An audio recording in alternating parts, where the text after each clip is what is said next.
Alright, we're going to actually do something a little different than what I said. Got out to the shop tonight and I started looking over the tiller, which is right over there.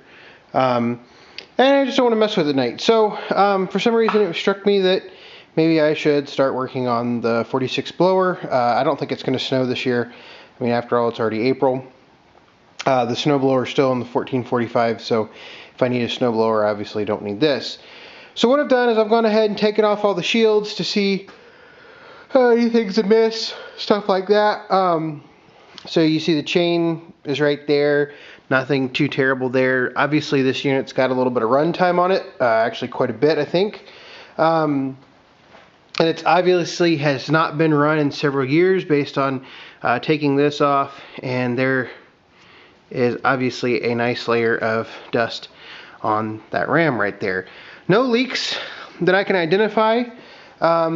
Obviously the drive shaft has not been greased in quite a while, so the first thing I'm going to do is I actually pulled this off, and I'm going to go ahead and clean it up, and then put it off to the side until I go through the rest of the drivetrain for this blower, and then I'll pull the hydraulic cylinder off, get all the old fluid out of it.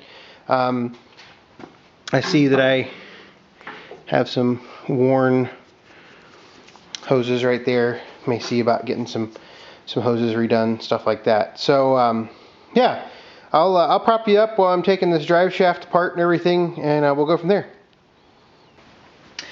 So maybe nobody will find this video interesting at all, but I mean, these are just normal things that I do when I get new pieces of equipment, regardless of what I know about it, anything else. I try to clean up as much as I can and go from there. So what I'm going to do right now, there's an Allen head bolt right here I mean, it's just very stiff. Oh, wow, it's not even set in there to keep the thing in. So I didn't need the Allen wrenches. Normally this Allen head bolt right here is supposed to go in and it will keep the drive shaft from coming all the way apart. And I was looking at it, and so you see this one spline right here. The bolt's designed to go in this this groove right here on the spline, and when it's screwed in right, it's designed to hit this block right here, and that's actually what keeps the two halves from coming apart. And I figured if I pulled it apart, I would need to let this Allen head bolt out right here go, because it would be blocked right there. So obviously it was already out far enough, I didn't have to worry about it, so I'm going to actually set. Alright, so with this part of the drive shaft, sorry about the break in the video there, trying to knock the camera over. In the process, I was working on releasing this, and so got this released. I'll grease all this up. What I'm going to do first is I'm actually going to open up the grease zerk here. I'm going to get a wrench, pull the grease zerk out, and go ahead and clean that up if I can get my wrench in there.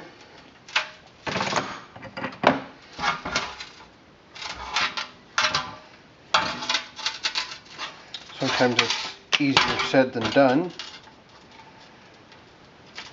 I think somebody's been in this before and has put a bunch of standard threads in there, or standard hardware, because this bolt that was holding drive shaft on is 7/16. At least I think it's 7/16. Yeah, it's 7/16, and it should be a metric bolt. So I'm going to go ahead and pull the grease zerk out, get it all cleaned up, and see what I can clean up, and then I'll go ahead and lube the locking mechanism in, or locking mechanism and everything. Clean up the splines really good. One of the reasons that I do this to drive shafts is a couple years ago, right after I got my 60 broom, I actually bent that drive shaft because it was not lubed well enough. It wasn't anything that I necessarily did. I actually lubed it when I got it, but I did not inspect the shaft itself. And the telescoping part of the shaft, it had a little scoring in it, and it bound up. And one of those shafts is actually pretty doggone expensive. Even as a whole goods, I think one of those shafts is or almost $300. So for the snowblower or for the broom. So I'll get this cleaned up, and then get the locking mechanism all lubed up, and then I'll start on the other half. Alright, so I got it all cleaned up. I got the splines all clean, just used a little bit of brake clean and everything. I pulled the grease zerk out, cleaned it out, got all of the bound up grease in there. It was all, it was actually, I had to get my high pressure grease gun instead of my volume grease gun out. And then I filled it full. Actually, I pumped quite a bit through the universal joint. This is just Lucas, I think it's heavy duty oil. And then I went ahead and oiled up with the mechanism with WD-40, so it works. So now, and what I'll do is I'll actually grease the shaft once I put it back in the other half of it. But for now, I'm just going to set this to the side, and we'll start working on this part of the shaft. This one's a little bit less. I'll say there's just not as much here. I'm going to go ahead and pull this grease zerk out, just like I did the last one. Clean all this up. The universal joints are actually pretty hard to clean.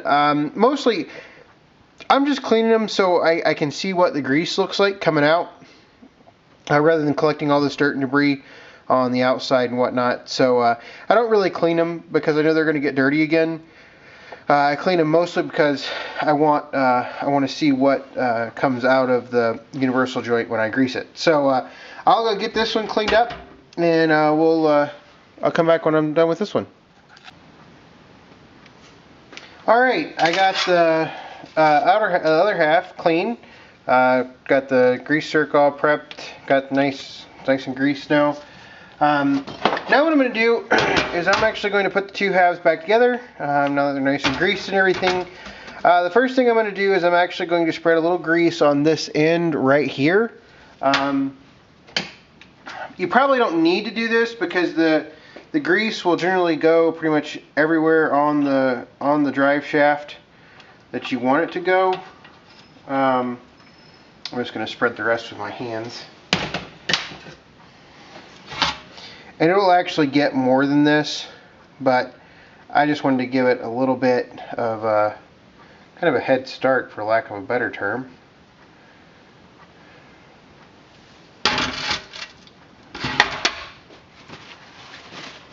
And then I've got the Allen head screw right here loosened up. We'll orient it correctly. So this is where that spline is filled in. And then we'll go ahead and we'll push it in.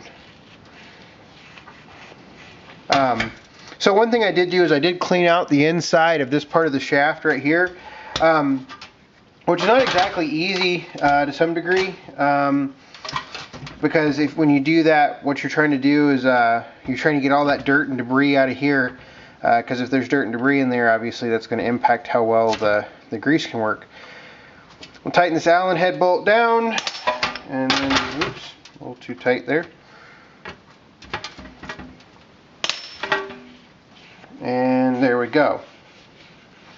And what we'll do is we'll flip it over and we'll add a little bit more grease to it. Make sure it can move in and out without any problems. I should go all the way around it now.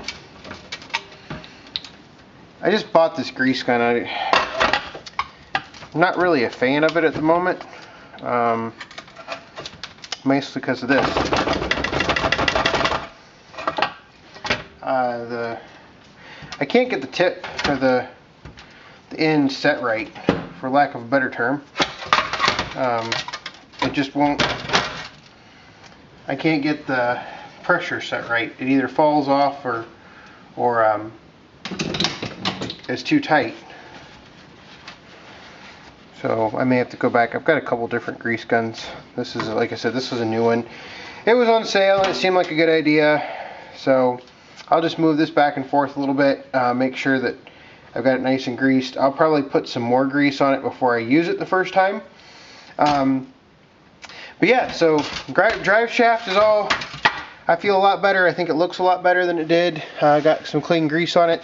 And now I can get on to bigger and better things, like the gearbox, stuff like that. I don't know how long this video is so far, but I'll go ahead and do that video, and I might just break it up into two and go from there. Probably the hardest thing about doing these drive shafts is the fact they stay clean for the first 30 seconds you use them, and then they get dirty again, and dirt gets on the grease, stuff like that. So anyway, this will either be the end of a video or it'll be going to the second part.